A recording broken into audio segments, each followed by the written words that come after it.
Good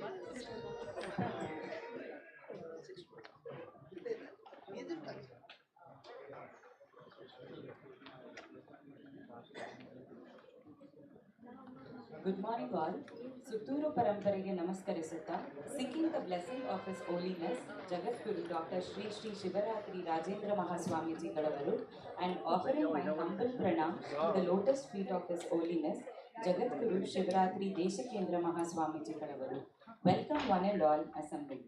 I, Parinita T. Niranjan, Assistant Professor, Department of Environmental Engineering, presents for today's inauguration session, ESG Conference 2025 and Expo on driving sustainable transformation and aligning business with sustainability. It gives me an immense pleasure to be the part of ESG Conference 2025 and Expo organized by CIA Mysuru in partnership with Department of Environmental Engineering, SJCE, JSS STU Mysuru, Chevron Cleanflex Academy Mysuru, with a galaxy of intellectuals, excellency, invited guests and delegates. Once again, I welcome one and all for the inauguration of ESG Conference 2025 in Expo. I welcome all our dignitaries and the dayas to be the part of inaugural session.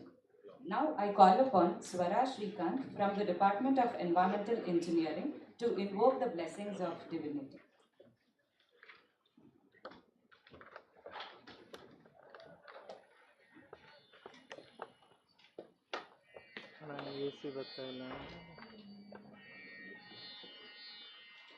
सतत गणनाथ सिद्धियनीव कार्यदयि सतत गणनाथ सिद्धियनीव कार्यदयि मुकुतिपत कीर्वमन महरुद्रदेवरू सतत Gananath सिद्धियनीव कार्यदयि मुकुतिपत कीर्वमन महरुद्रदेवरू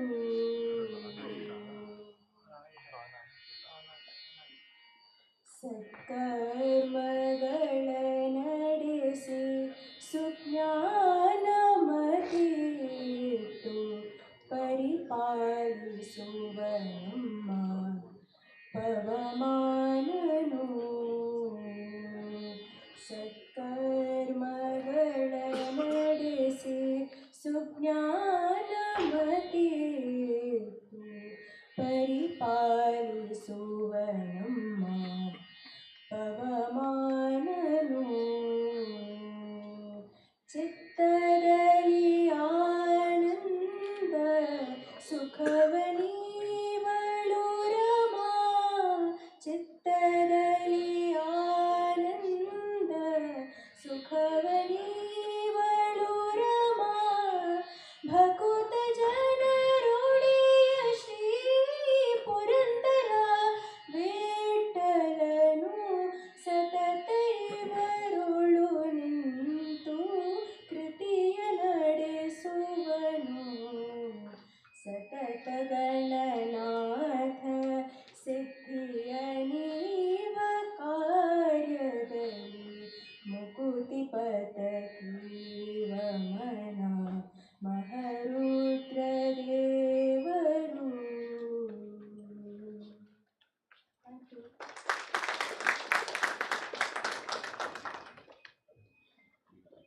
Thank you, Swara Srikanth, for ending the beautiful song on the Lord to kickstart the event.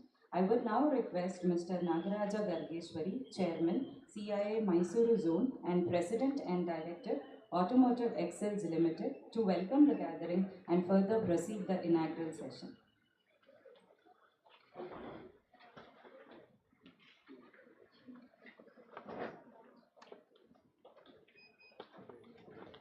Good morning. Good morning, everyone. Okay, first of all, it gives me immense pleasure to warmly welcome all of you on behalf of CII Mysore Zone to this ESG Conference and Expo, themed Driving Sustainable Transformation aligning business with sustainability. And I'm also deeply honored to welcome our esteemed dignitaries on dais, Dr. C.G. Betsumath, Executive Secretary, JSS Mahavidyapita, and Dr. E.N. Santosh Kumar, Vice Chancellor, JSS Science and Technology University, Mr. Sam Cherian, past Chairman, CIA Mysore Zone, Mr. Sohanjit Randua, Director Sustainability Communication, Volvo Group India, and my dear Mr. Ganapati CP, Convener HSE Wellness Panel, CIA Mysore Zone. So I would also like to extend a warm welcome to CI members, distinguished speakers, industry and academic representatives gathered here, university authorities, exhibitors, media personnel, all delegates and invitees. A special thanks to Dr. Santosh Kumar, Vice Chancellor, JSS Science and Technology University, for graciously hosting today's conference. Thank you very much, sir. So, and also, Mr. Sancharian, and of course, I would say that he's the reason for today's conference because he's so passionate about this one. He, initially started discussing what why we can't have it and how we need to plan for it. So I would like to express my gratitude to Mr. Sam Cherian for supporting the conference through the Chevron Clean Fix Academy as our knowledge partner. Thanks to the conference CI core group members for their valuable input because those are all the people who helped us in setting up the themes and then inviting all the guest speakers to make sure that this particular conference brings in the value that all of you are looking for. I also sincerely thank Dr. C. Nataraju, Principal, Dr. S.A. Dhanraj, Registrar, Professor Basuraju, Dr. Sadashiv Murthy, and Dr.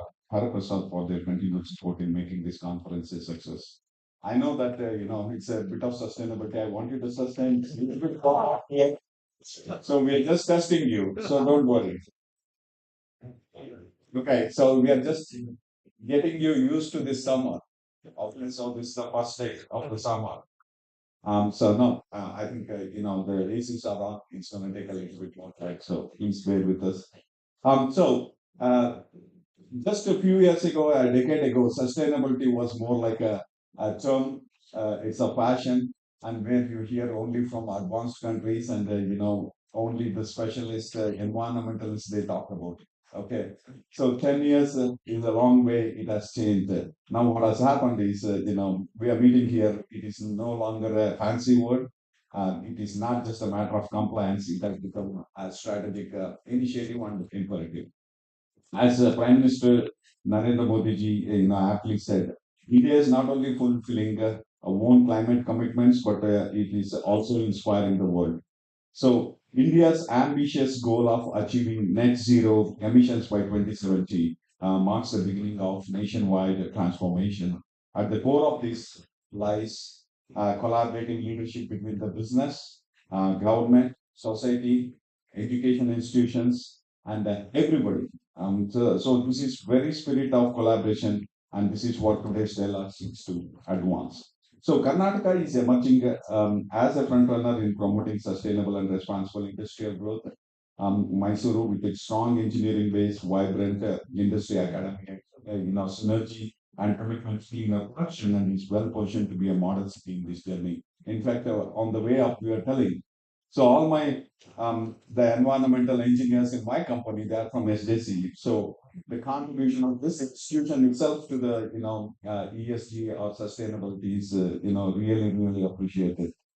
So at CII we are committed to mainstreaming sustainability into core business strategy, driving innovation, operational excellence, and building stakeholder trust. Okay, and our flagship initiatives, including CII Green Business Center and Green Co rating system, have enabled many industry, particularly MSMEs, to adopt sustainable and environmentally sound practices. So those people who want more information on that, you can please reach out to the CI Solomon and then Kiran. You will be more than happy to share you all that information because these are all the systems including software, what we have set it up, any MSMEs can be straight away implemented in their business. So I'm happy to inform members that we have senior officials present from CII ITC Center for the Excellence and Sustainable Development today. This is just what I was mentioning about. So they can really help you with ESG trainings and workshops wherever you need it. So, in Karnataka, CA is actively working with KREDL and KSPCB in energy transition and capacity building initiatives.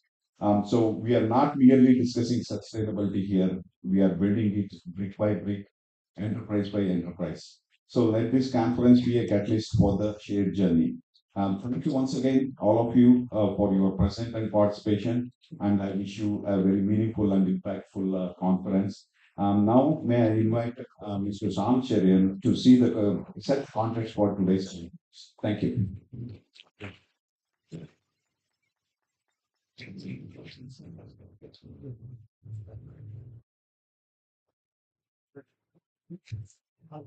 Let me wish you a very happy performing to all of you.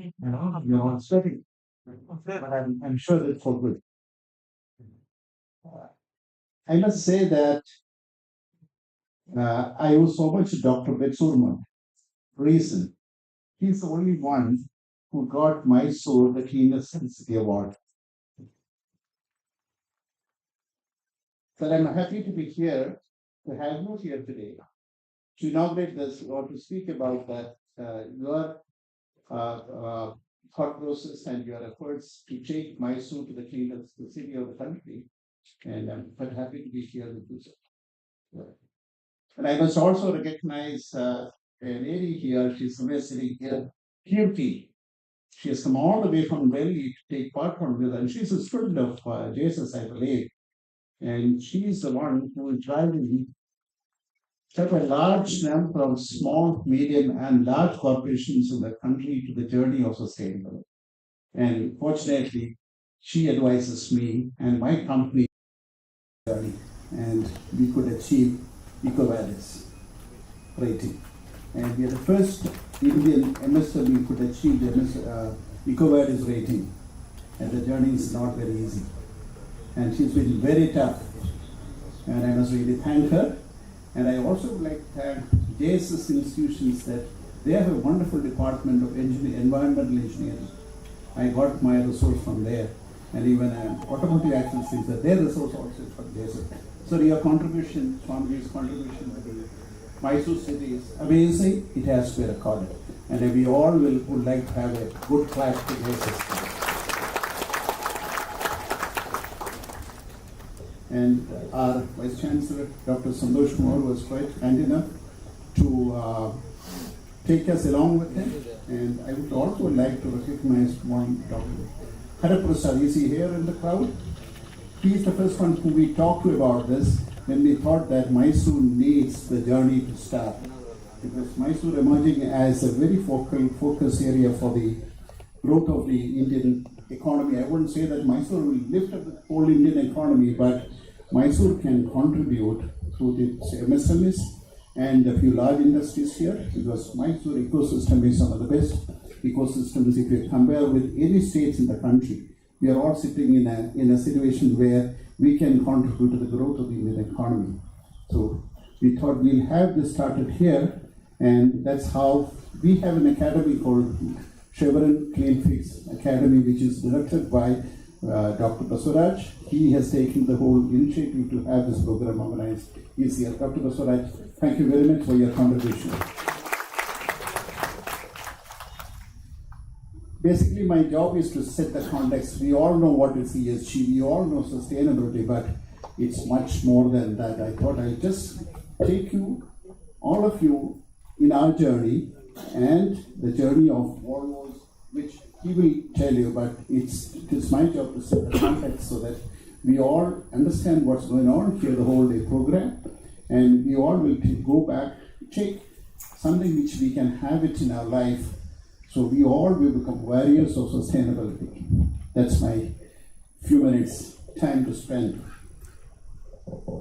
I would like to wish all the dignitaries gathered here, colleagues from the industry, academia, civil society, and fellow members of CI. Honored to be here today to set the theme at the very relevant and timely CI Mysore ESG Conference and Expo of 2025. This is our first program of the Mysore zone for our chairman to be proud of. So we make this program as a very proud one.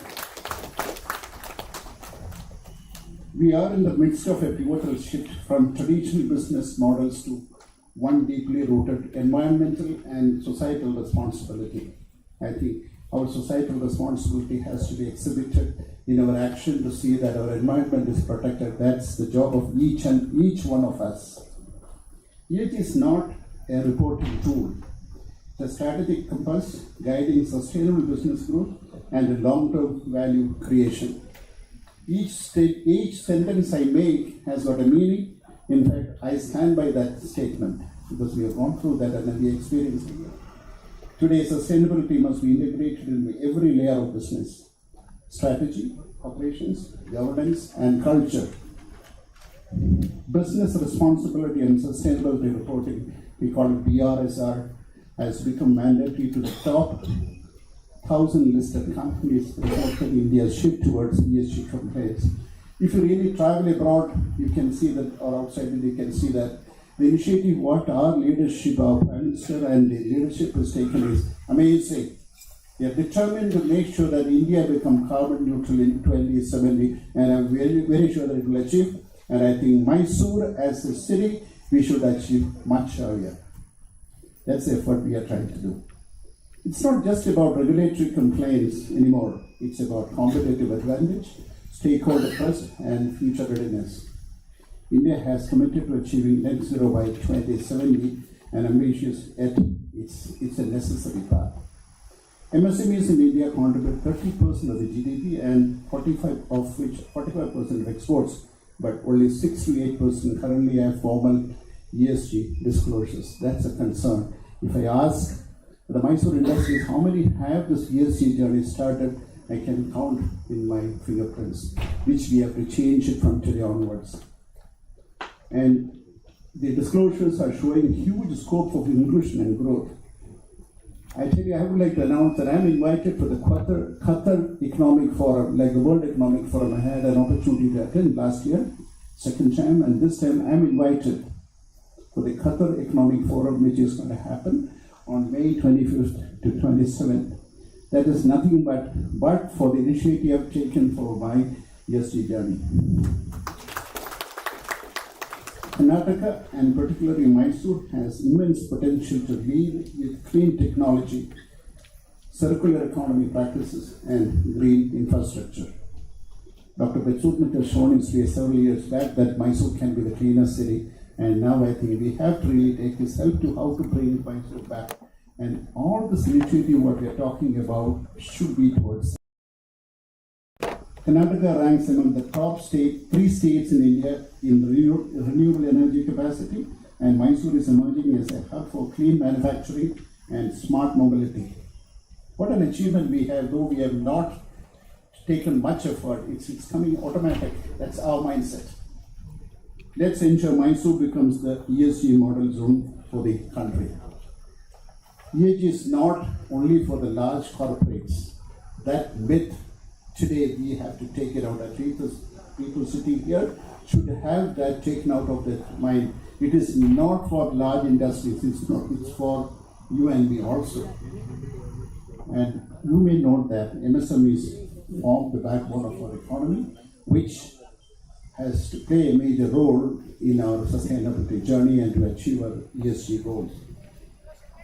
With tools like the Sustainable ISET framework and digital reporting platforms, MSME can reduce risk, improve process efficiency, access new global markets. Our journey, Chevron journey, is this journey which probably in one of the sessions our team will share. We started our journey for our sustainability journey in 2022 with a very, very aggressive determination, aggressive steps, and we could get all the ISO certified. We could get our SEDEX registration, then we could get our Green Co products, and finally we reached up to the EcoVadis. So the journey is with a determination. I think that determination will help each one of you to reach to this level. And children are learning sustainability drives both responsibility and profitability. I would like to say a few words about that. We all think that investing money on ESG or sustainability is an expense. I would like to prove it. It is not. It has expanded my markets. We have signed up with the largest family business in the world, that is Tata's. We are an exclusive supporter for supplier for Tata entire group in the country for 5 years. That is nothing but our ESG initiative and our sustainability and eco-values. They were monitoring us, they were pressurizing us, and they got the first report from the EcoVadis company to them. We got it after 7 days. That's the kind of relationship. They were taking us along with them. This is what you all can have with any large companies. And make sure that if you don't take initiative in another 1 year time, in 26, 27, you will have challenges to deal with the large corporations that you don't have the ISOs and EcoVadis. For sure, better that you mark yourself, take a decision to work towards that, to see that you achieve your EcoVadis rating. Focus areas for today's conference is going to be decarbonization, pathways for industries, ESG accounting and data strategies for investor confidence, innovations in water management, real estate, green real estate, and sustainable value chains. MSB focused ESG solutions, digital farm platforms, and AI-driven sustainability tools. Sustainability is no longer a choice. It's a business imperative of our time. We have Mr. Srinivasan sitting here. He can guide you on how AI can work in our sustainability journey. You're there, Mr. Srinivasan? Yes, you're there. Right. The actions we take today will echo for generations. Please make a mark. Let's move from intent to impact. Adopt ESG as a core business philosophy. That should become a way of.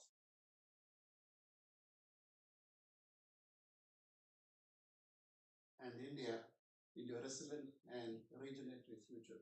I think that's what I wanted to tell you, to be careful with today, to listen, take it along with you, and let us all take an oath that Mysore is the first sustainability industrial city or a living city. My best wishes to you. Jai Karnataka, Jai.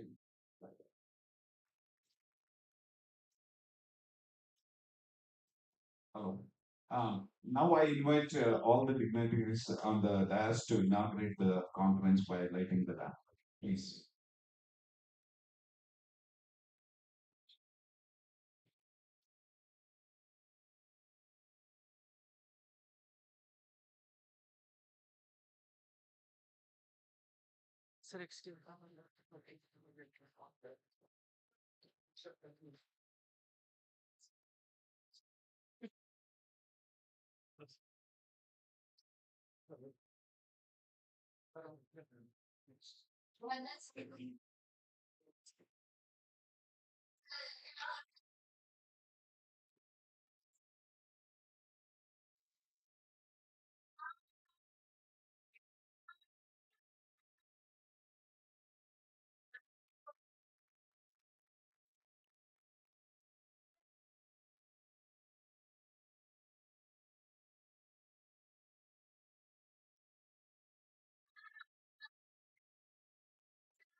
I request all our dignitaries to have a floral tribute to the Swamiji.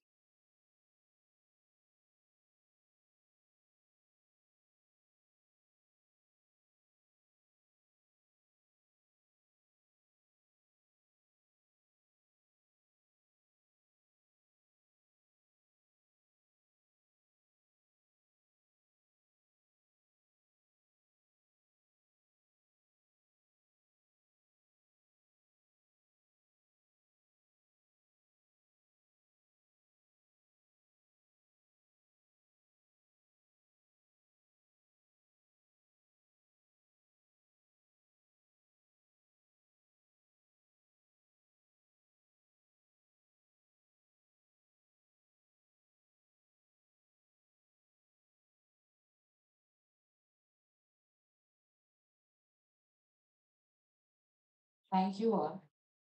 I would like to invite our chief guest, Dr. C.G. Betnurma, Executive Secretary, JSS Mahavidyapita, to deliver an inaugural address.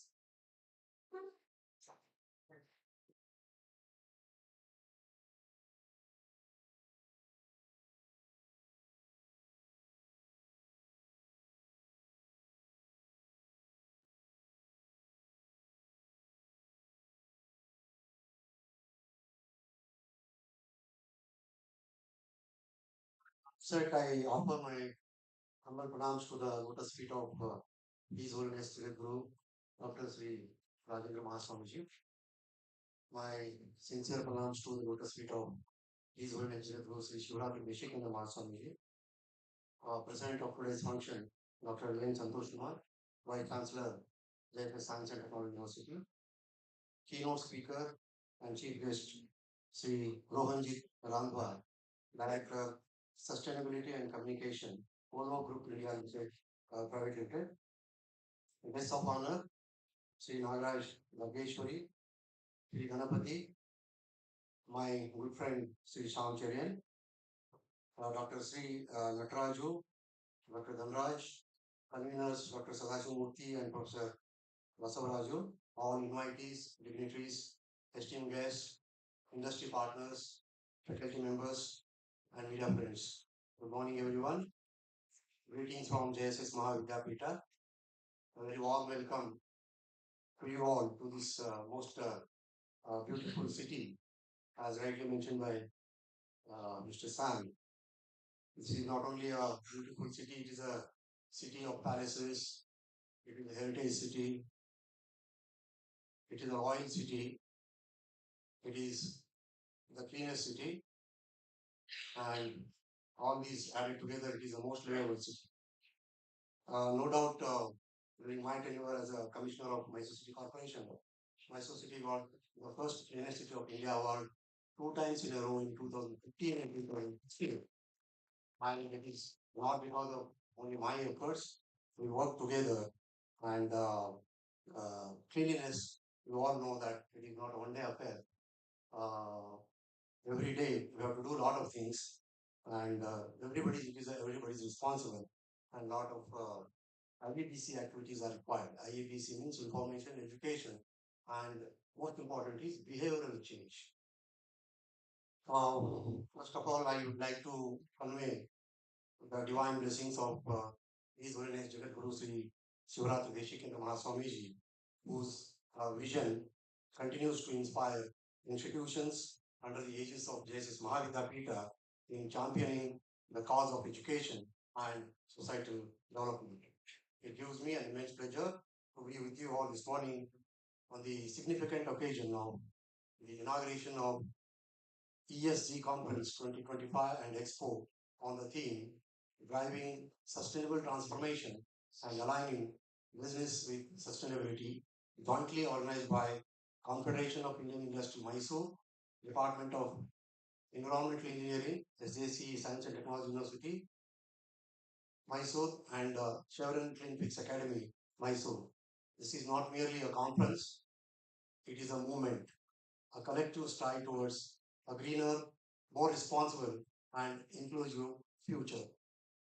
We are at a critical juncture in history where economic progress and environmental preservation can no longer be viewed as conflicting objectives. The future of business itself is contingent on how well we integrate environmental, social, and governance values into the core of our strategies. From carbon neutrality to circular economy, from green building to ethical governance, the pathways to sustainability are many.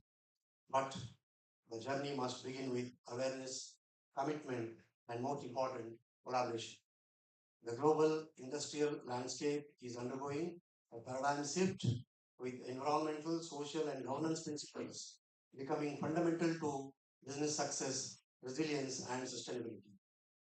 With increasing regulatory oversight, investor expectations, and stakeholder activism, industries are recognizing the need for responsible and transparent business practices. India ranks fifth in the global renewable energy capacity and is rapidly advancing in sustainable industrial transformation.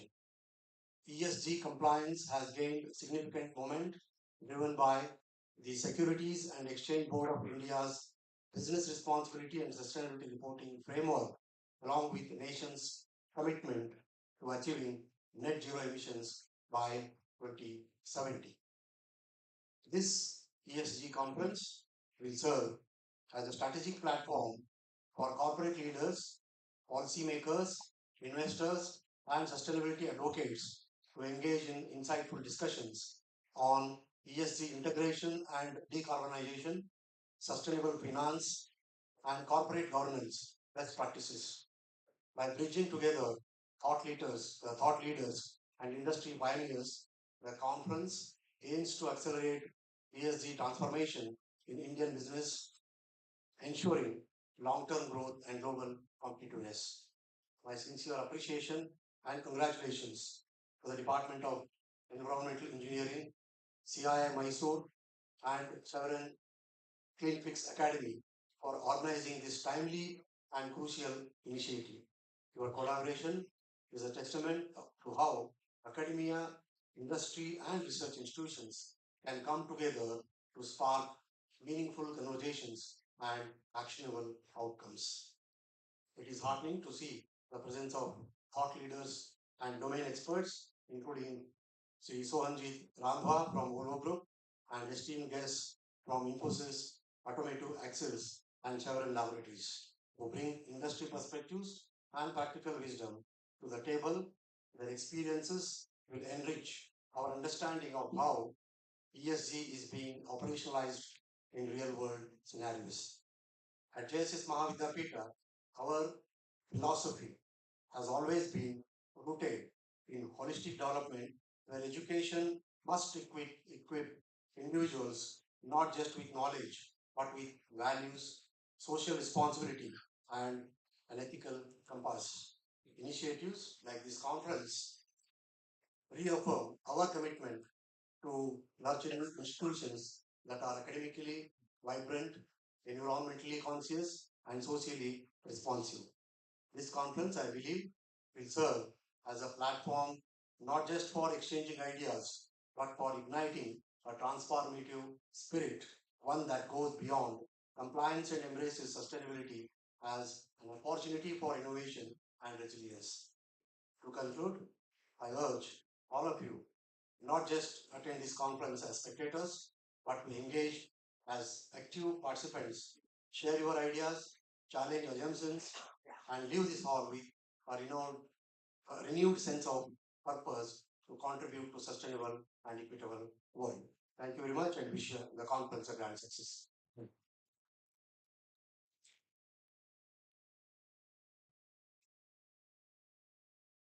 I now invite Mr. Sohanjit Randhwa, Director, Sustainability and Communication, Volvo Group India Private Limited, to deliver a keynote address. You just take some time to set up.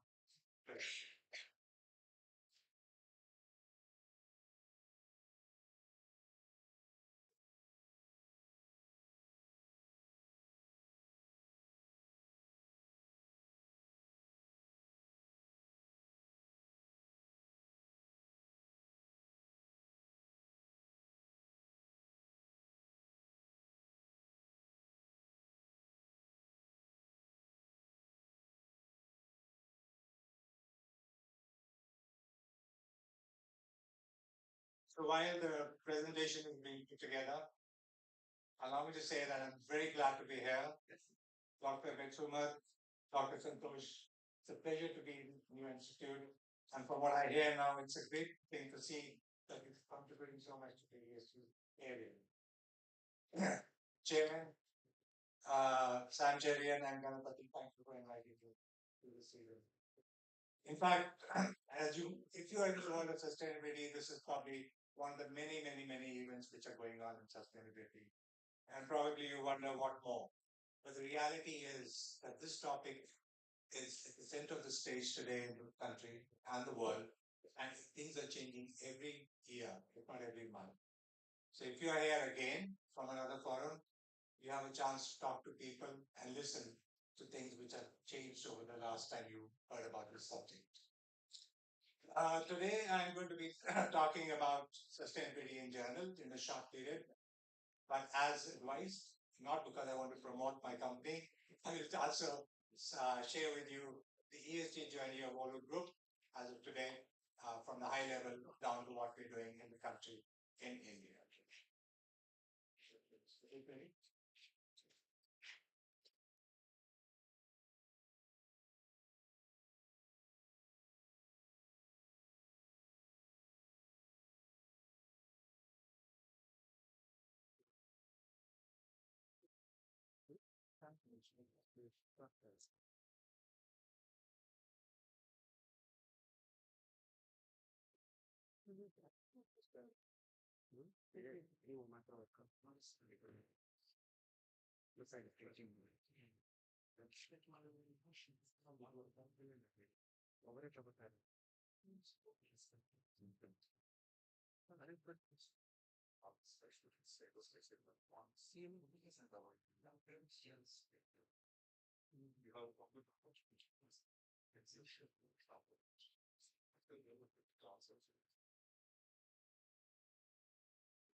Sorry for the hitch.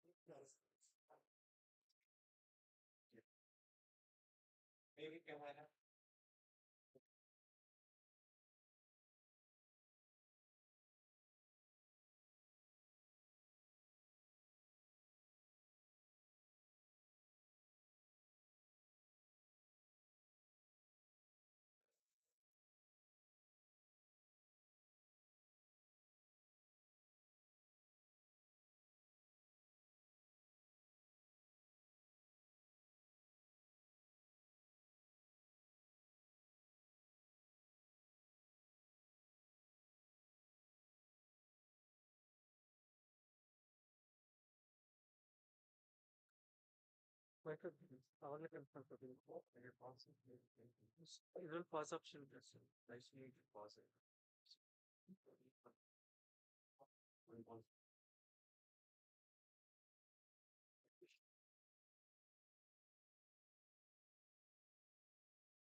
my apologies once again for this delay.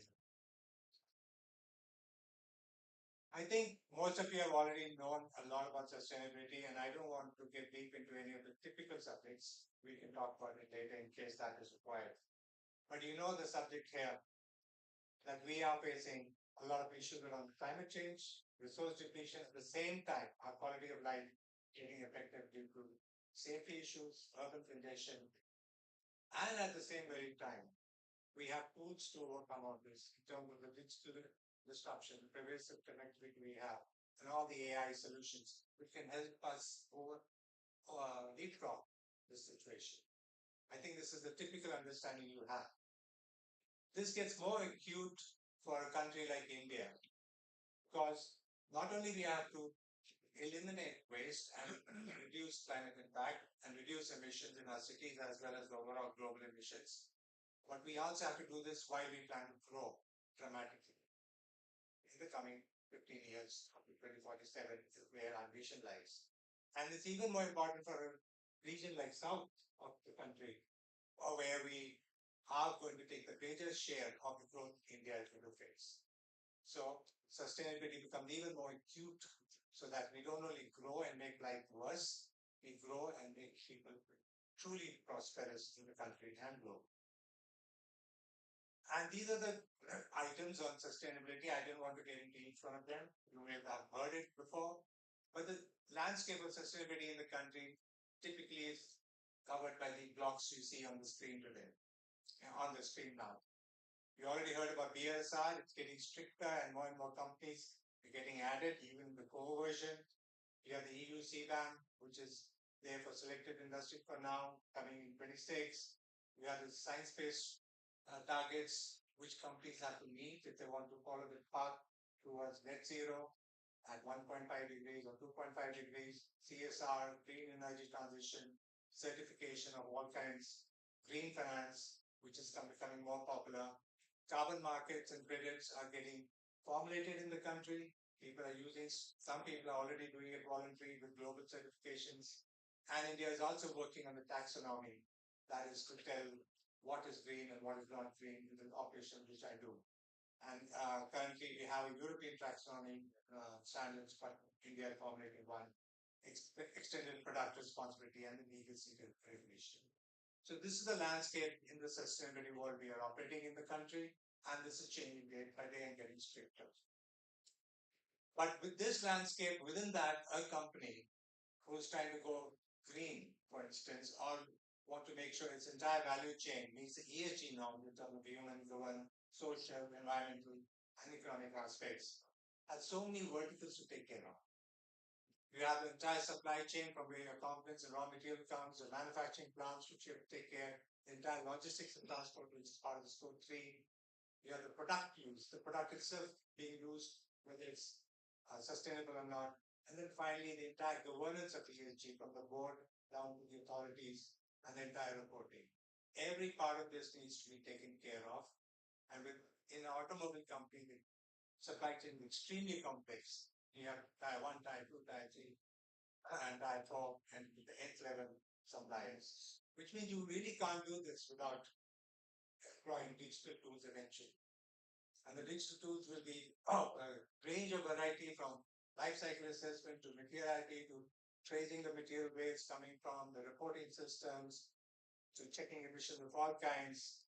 And there's a whole list of tools available. Some form to show themselves to be overriding tools, and some tools are in silos. This will develop. And within what we do, just take part of circularity, and here's a mind map of what circularity means in a company like Volvo. So you can see all the parts we have to break up. You have a virgin material consumption has to be reduced, and there are many blocks to achieve that. We need to ensure sustainable transport fuels, and there are many pathways to achieve that. You have the ability to optimize infrastructure and vehicle use so that more can be done with less vehicles. Yeah, 7, 8 bubbles to fulfill that. And eliminate waste and pollution, and you have other things to do.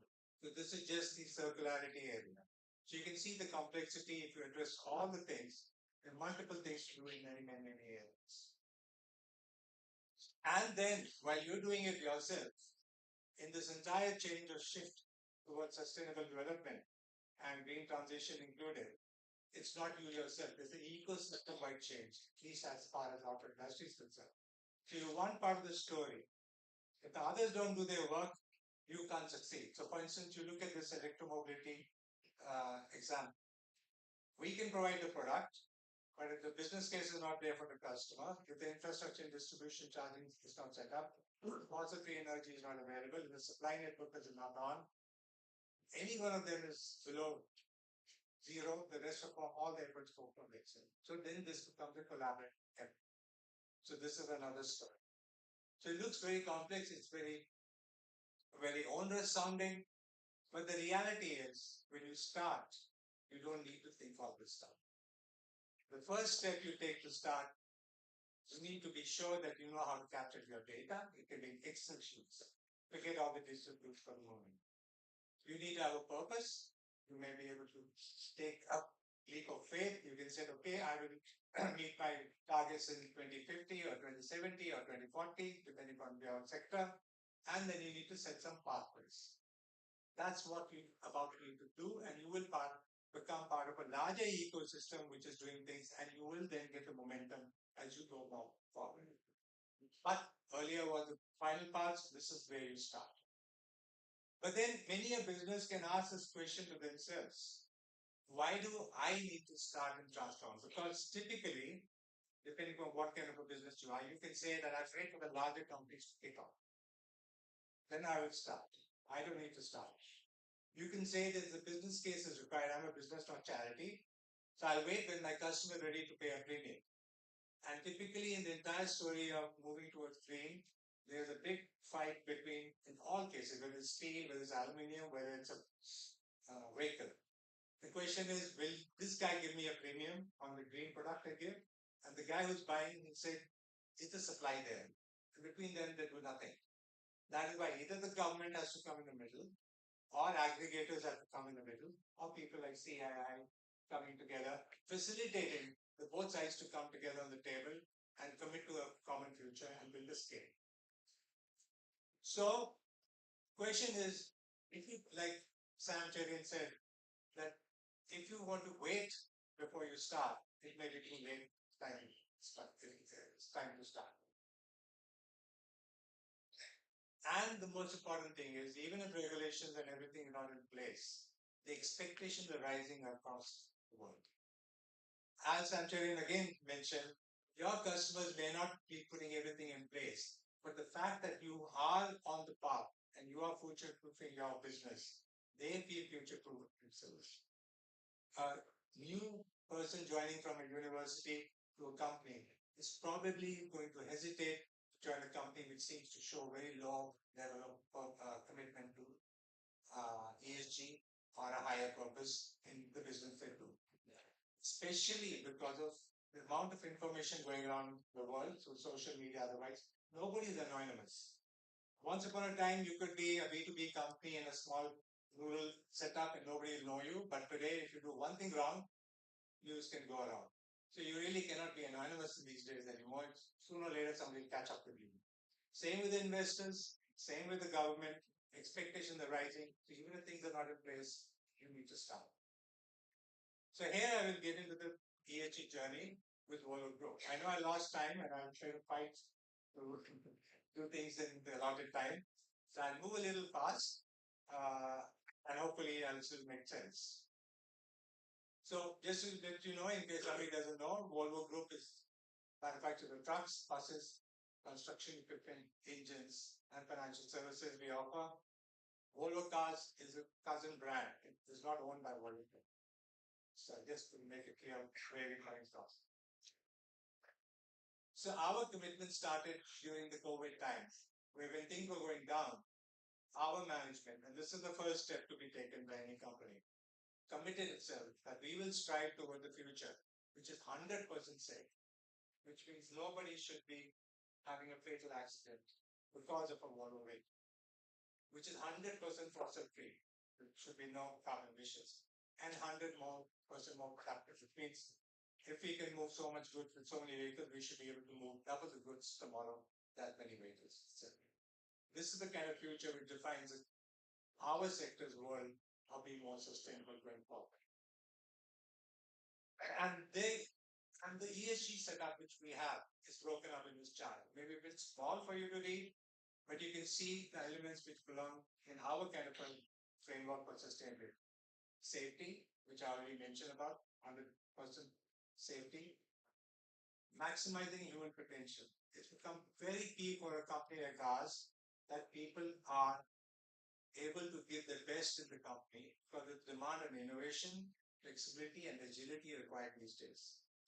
Because the speed of change is so much. Once upon a time, you just needed to move the diesel engine to become more and more and more efficient.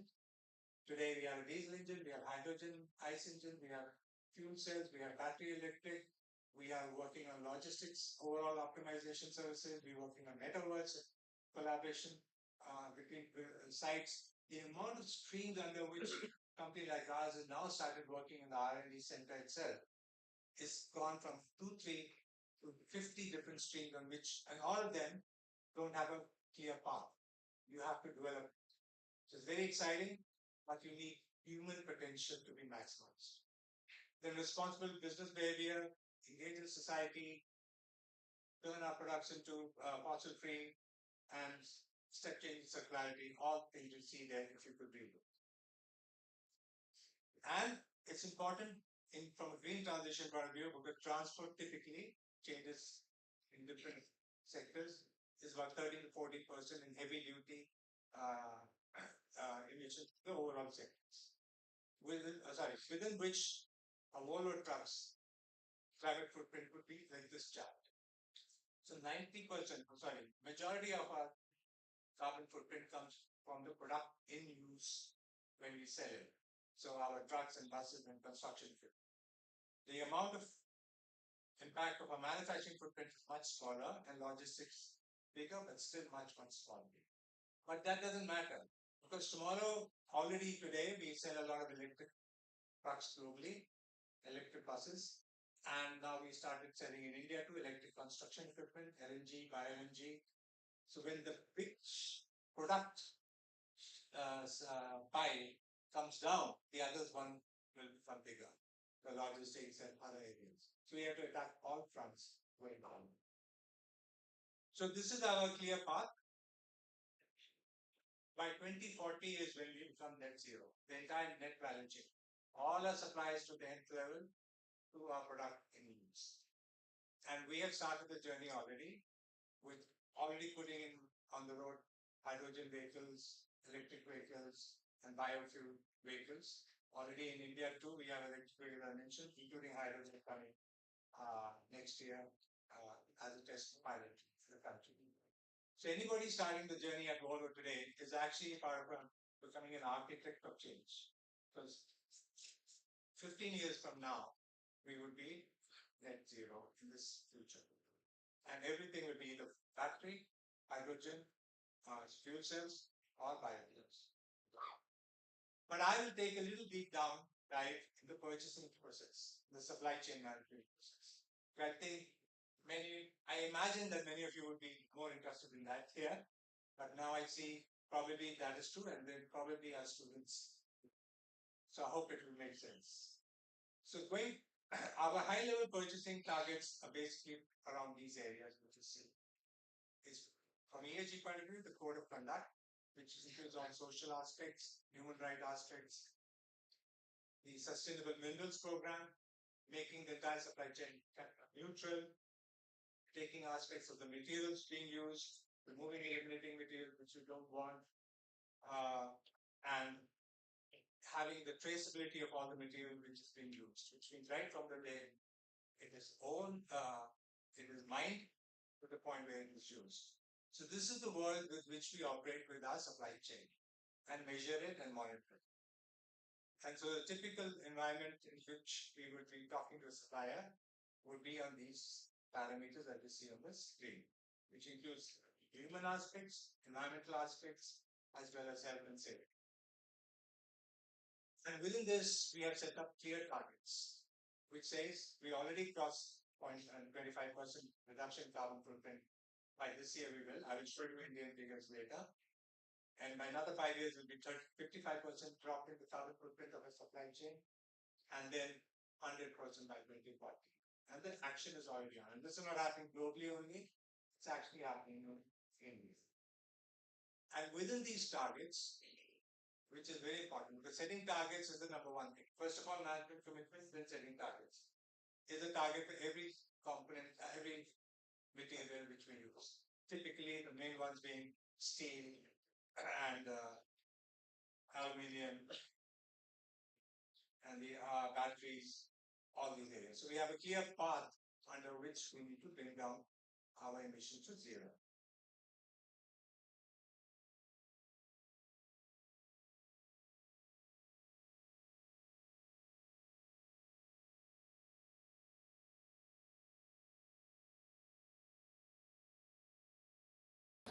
We're not talking about recycling, remanufacturing, repurposing, and the whole 9 Rs, which have to be taken care of. And what I'm talking now is not about our own operations. Our suppliers also have to do that. And so the number one item and value which comes in the whole story is transparency. So the number one thing you need to build up first is not to think of suppliers as suppliers. Because that's a very old way of thinking. They're partners. And transparency will matter. They have to innovate along with us, and we have to innovate with them. And our transparency has to be as high as possible. We want to do all these things. And then digital tools. Even though I will say that even on the ground today, we still use Excel sheets at the time. And this is still under development and getting mature. But we use the CO2 AI, which is a global system, and there are many good systems in India too. We are getting developed. But at the moment, we are taking a global tool, and later we will be bringing Catena X. And don't worry, if you know about it, fine. Otherwise, it's a shared platform between the auto industry in Europe, so that there's a standardization. And same thing is going to happen in India, where the auto industry is most likely going to standardize on tools. If I'm not wrong, people in ACMA and all are developing these kind of tools already and working towards that. So what have we achieved in India now? This is the sheet slide which shows you where we are. In India, with our suppliers, where we source components for India as well as for the globe, we already reduced the carbon footprint by 20%.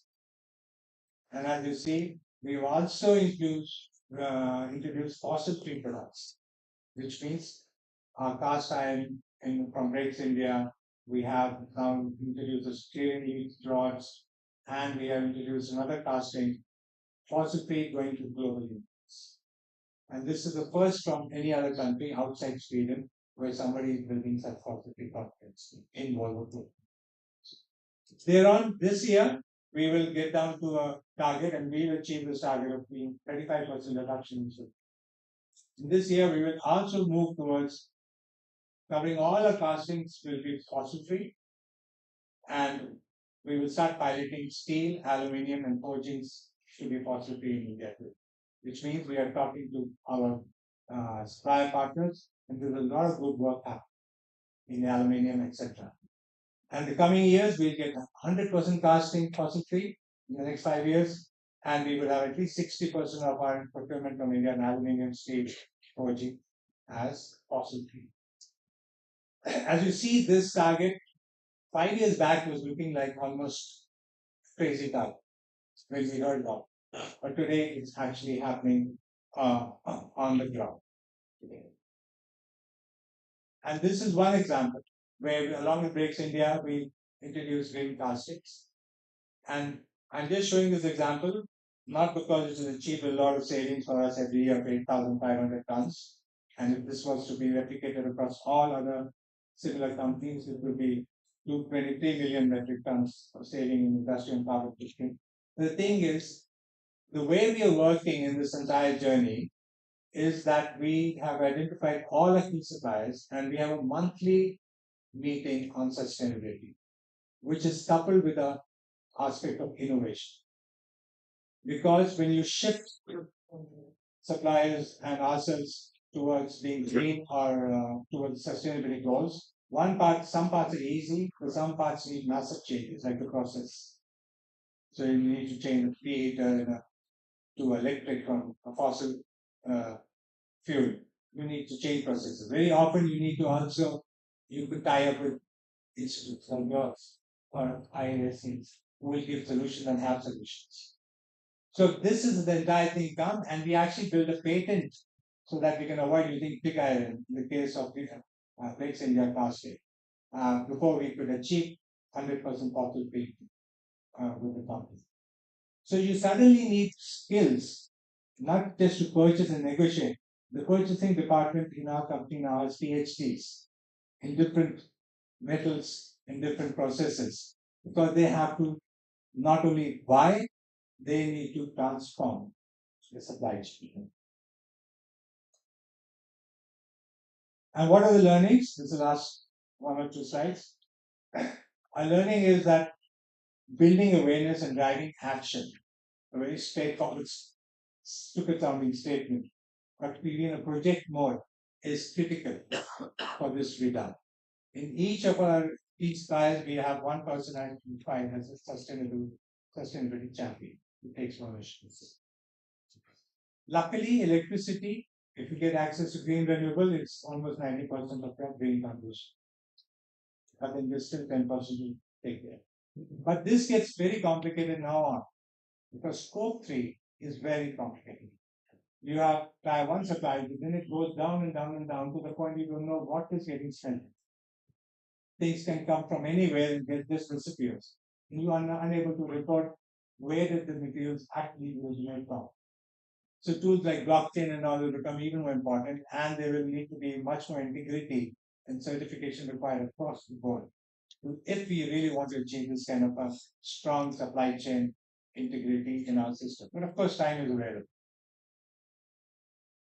And then, of course, going forward, scope 3 will be a key area. We will be driving a life cycle assessment framework with all our suppliers, and we will focus more and more on certification for our suppliers through CIS, Pro, etc. Because the greater amount of like eco-values help you, so should the suppliers start aiming for certification, which shows the other supplier that I am in a better position.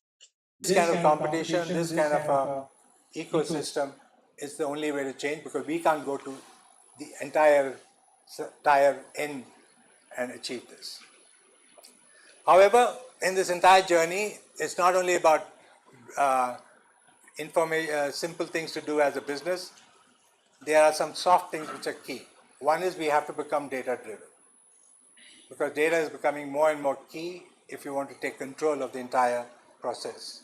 Skill development is key. As I mentioned, in our supply chain itself, we need PhDs, and then we have other areas of sustainable development where, like metaverse, you need more people in virtual development, new skills in AI, and this again will get more and more competitive.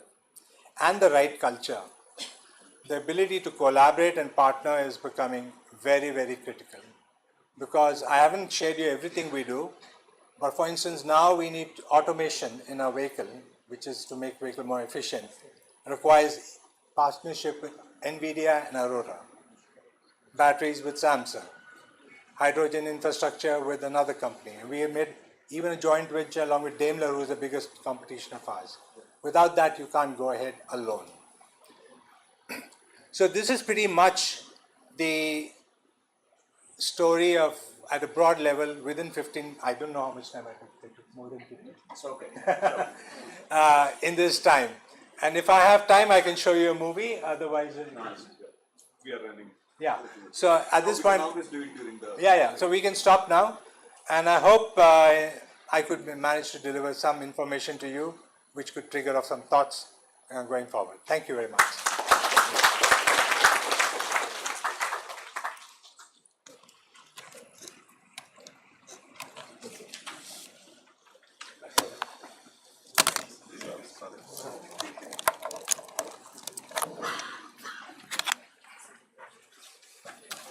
Thank you, sir. I would request our guest of honor, Dr. A.N. Santosh Kumar, sir, Vice Chancellor, JSS STU Mysuru, to deliver the presidential address. Ellarigu namaskara. Very good morning to everyone. At the outset, I submit my most respectful pranams to the lotus feet of His Holiness, Jagadguru Sri Shivaratri Deshikendra Mahaswamiji, and seek his divine blessings. We wanted to welcome you all very warmly. In fact, it became a little more warmer than what we anticipated. My apologies for that. Chief guest of today's function, Dr. C.G. Betsurma, the Executive Secretary of JSS Madhyapita, Sri Sanjit Randhawa, who delivered the keynote address, Director of Sustainability and Communication of Volvo Group, Sri Nagaraja Gargeshwari, Chairman, CIA Mysore Zone, and President Director Automotive Axles Limited, Sri Ganapati, from the Novel Wellness CIA Mysore Zone, Senior Regional Manager from Infosys Mysore, Sri Sam Cherian, past Chairman of CII and Managing Director Chevron Laboratories Private Limited, my colleague Dr. C. Nataraju and Dhanraj, conveners Dr. Sadashiv Murthy and Professor Basaraju, all the faculty, staff, students, most importantly all the industry experts who have come here to interact with the participants and all the other participants who are here. When this proposal, when it came through Dr. Sadashiv Murthy and Dr. Haraprasad through CII. So we readily agreed, because the first thing is CII, which is doing wonderful work, and on top of that Sam Cherian, who is also associated with us. In fact, we have a MOU with the Chevron Clean Fix Academy, and I'm very happy to say we are running certificate programs on ESG from the past 3 years in the institution. So they are also participating very actively, delivering lectures and practical classes, and we give the certificates as well. So there's a natural choice for to accept, and we are very happy that we have done this, and important deliberations are going to happen today in the next course of 4-5 hours. Just to share my thoughts very quickly. I know our chairman Dr. C.G. Betsurma has another very important function to attend. He's a chief guest there also. I think they will be waiting there, so it will not take much time. But just to share my thoughts on this particular topic. Mankind has made very steady progress in last 30-40 years, and especially in the last 10 years we have made really big progress. But at the same time we have also invited a lot of problems. Most of them are all man-made problems, and because of it the challenges have also increased. There are I was going through two important reports. One is the report submitted by the Scientific Committee on Problems of the Environment, that is the SCOPE, for which I am also a member, headquartered in Netherlands.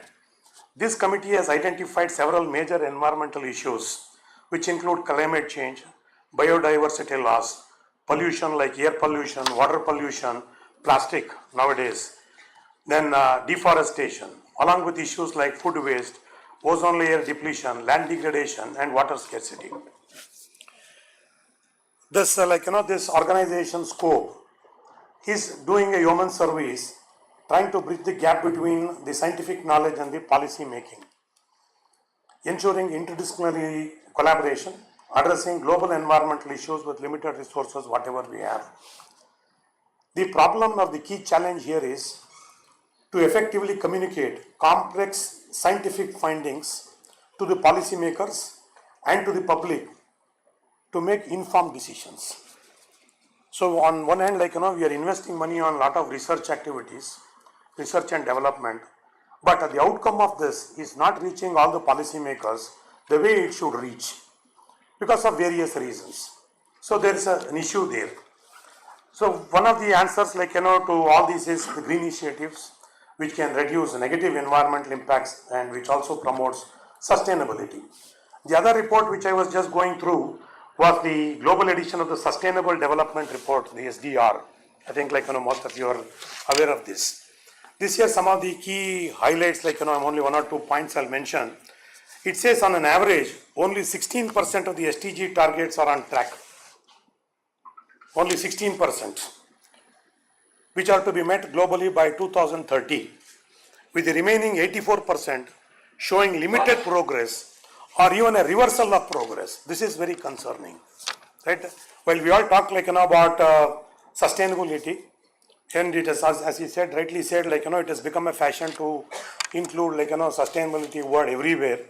But there are definitely challenges and issues pertaining to this. This SDG progress has been off track and remains too slow and uneven across various countries. Sometimes even it has become stagnant. The pace of SDG progress varies significantly across various countries and groups.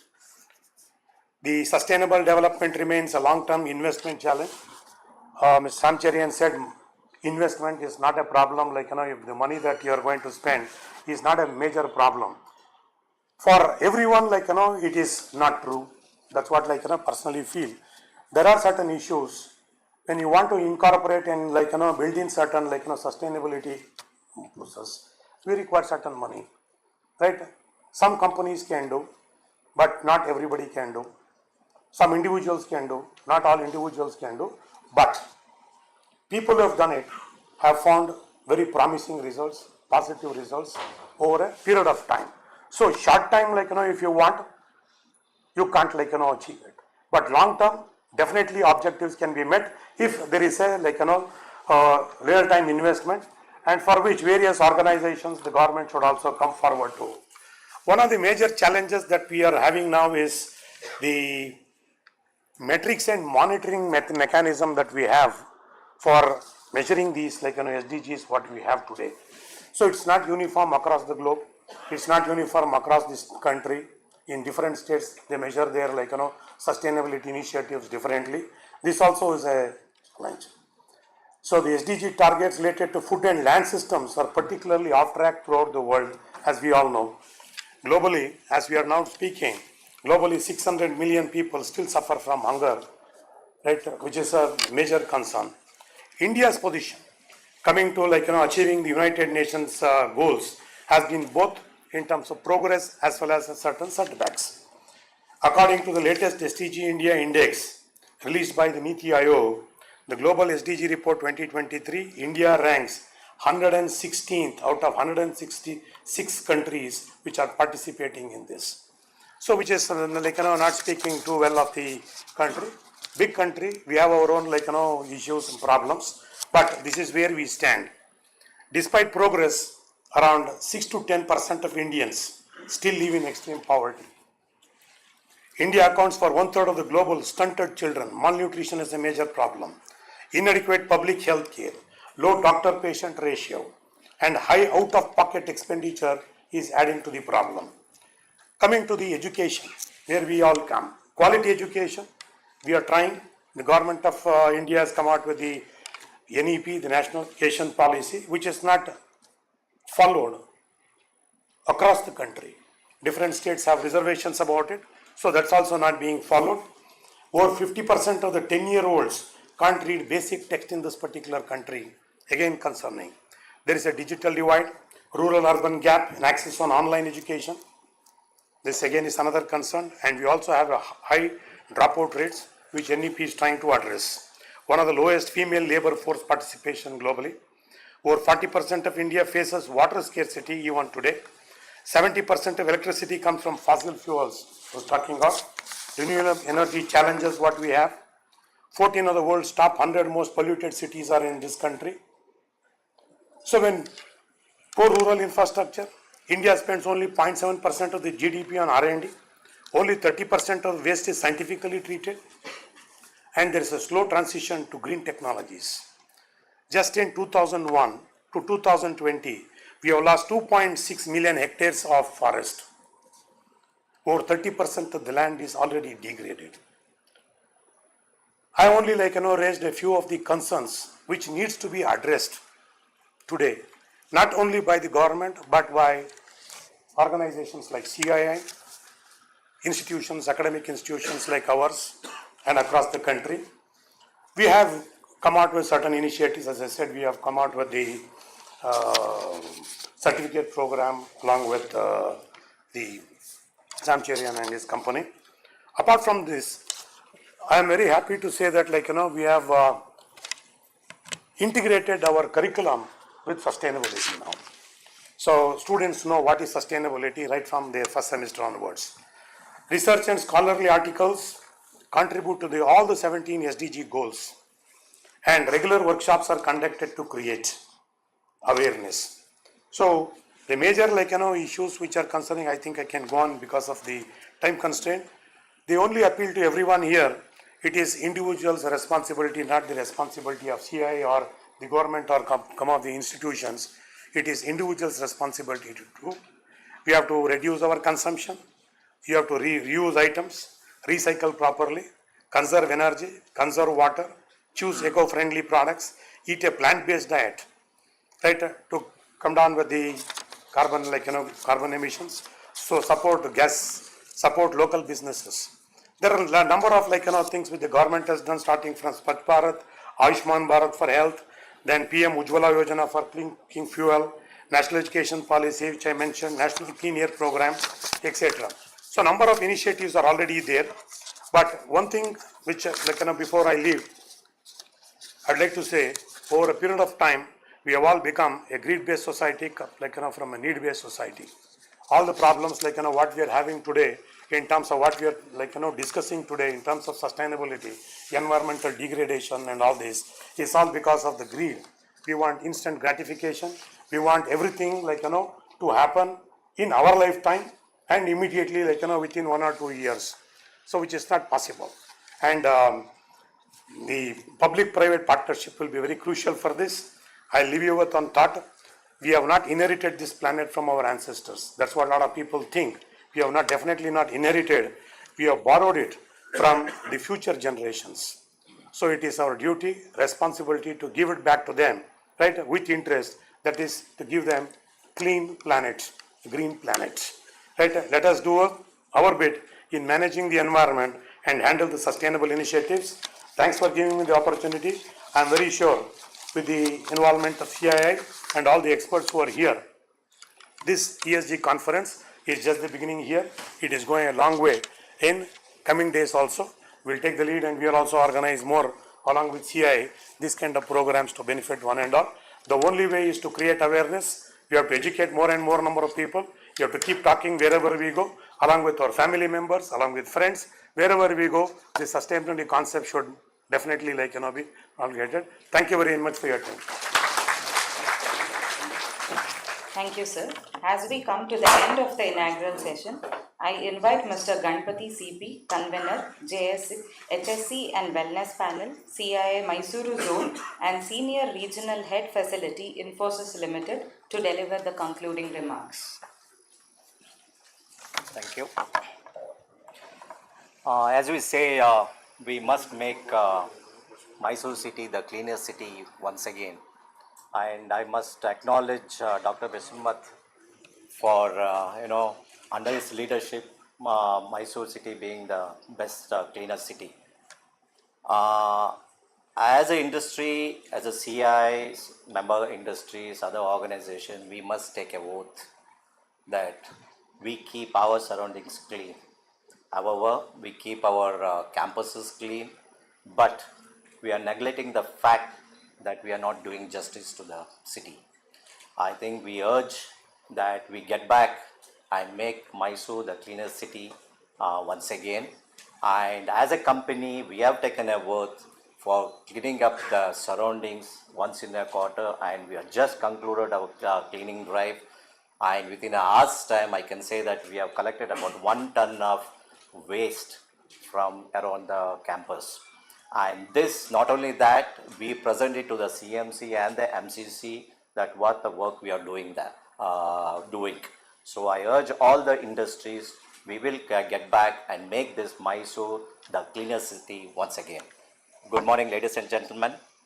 As we conclude the inaugural session of the Mysore ESG Conference and Expo 2025, I'd like to take this opportunity to thank each and one of your presence and a valuable contribution to the vital dialogue. Our theme this year, driving sustainable transformation, aligning business with sustainability, reflects a growing urgency to embed ESG principles into the very core of business strategy operations, and culture. As we heard from our esteemed speakers today, sustainability is no longer a peripheral initiative. It is central to long-term resilience and responsible growth. A recent report by the CIITC Center of Excellence for Sustainable Development indicates that while 80% of the Indian companies recognize ESG as a materially significant, only 37% have fully integrated these principles into their strategic frameworks. This presents both a challenge and an opportunity for us to bridge this gap and lead by example. We are deeply honored by the presence of insights of Dr. C.G. Bechnumat, Executive Secretary, JSS MVP. Thank you, sir. A special thank you to Dr. A.N. Santosh Kumar, Vice Chancellor, JSS STU, for highlighting the critical role academia plays in sustainable transformation. Thank you, sir. Our sincere gratitude to Mr. Sohanjit Randhawa, Director Sustainability Volvo Group India, for his inspiring keynote and for sharing Volvo's sustainable journey. Thank you, sir. I extend thanks to Mr. Nagaraj Gageshwari, Chairman CI Zone, for his warm welcome and visionary outlook for Mysore and for starting this year's program on ESG. Thank you, sir. And we are there for their support. A special appreciation to Mr. Sam Cherian, my neighbor, CI Mysore Zone, for eloquently setting the contest for ESG and sharing Shauran's inspiring sustainable journey. He is a visionary and we must look upon him. Thank you, sir. Our thanks to our institutional partners, JSS Science and Technology University, Shauran Clean Fix Academy, for their continued engagement and support. We are also grateful for the CIITC Center for Excellence for Sustainable Development for being the guiding force of our ESG journey. Our sincere thanks to all the session sponsors and exhibitors for their invaluable support.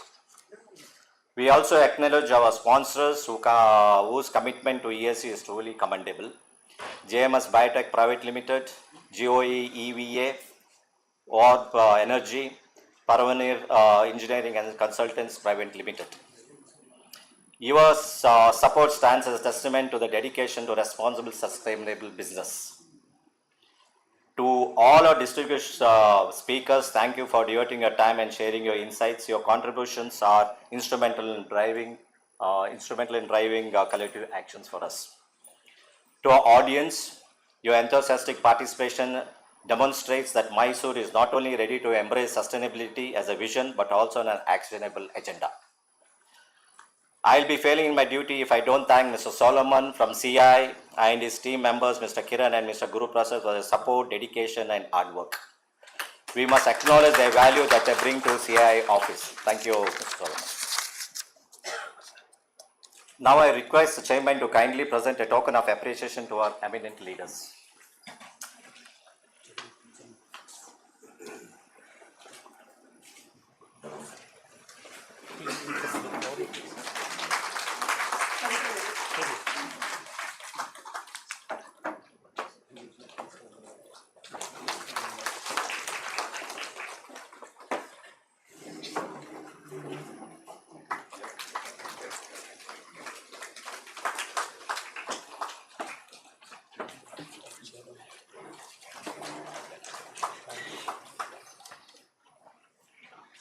I also request Mr. Sam Cherian to present a memento to the chairman.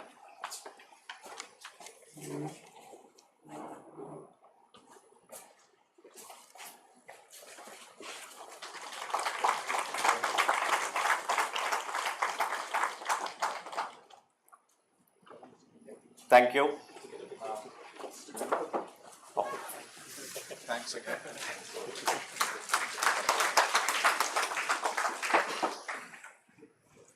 Before we conclude, I am delighted to make an important announcement initiated by our chairman. Going forward, every CI Mysore meeting will include a brief 5 to 10 minutes of health and wellness session, a small yet impactful step towards holistic well-being of our participants. To lead today's session, I now invite Dr. Karthik Pandit from SN Pandit Ayurvedic and team. Thank you once again for your presence and engagement. I now invite Dr. C.G. Beshramath and the Chairman C.M. Mysore to officially open the Expo. Thank you.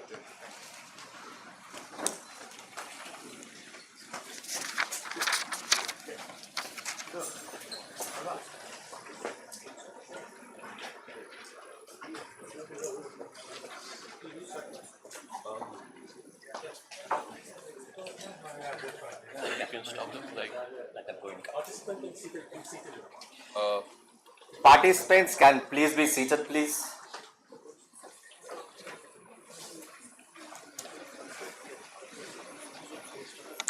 No, they're not. Chairman will come. But you can start. Good morning.